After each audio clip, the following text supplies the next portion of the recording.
So how do you change formation in eFootball 23? Hey everybody, welcome back to the channel. In today's video, we are going to be discussing how we can change the formation on eFootball 23. So make sure to watch the video till the very end.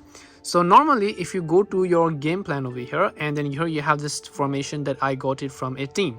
And what if I want to change my formation? Well, first of all, we can change our formation, but I'm not going to do it on this squad. I'm going to switch my squad. So I'm going to tap on this. I'm going to select game plan list option over here. And then I'm just going to go ahead and select a random list over here. Now, once I'm here, let's say I want to switch my formation. What do I do? Well, to switch my formation, just tap the manager icon here. And then here you'll find this option called change formation. Tap on it, and now here you'll be able to see a list of different available formations. Now keep in mind that you may not be able to see the formation that you like, and there are some of the ways you can get that by hopefully changing your team, but these are the default ones that are available. If you want to change to 4-4-2, you can select that. You can come back, and now you can see the formation will get changed, and then you can also adjust the players rating accordingly depending upon how you want to switch them.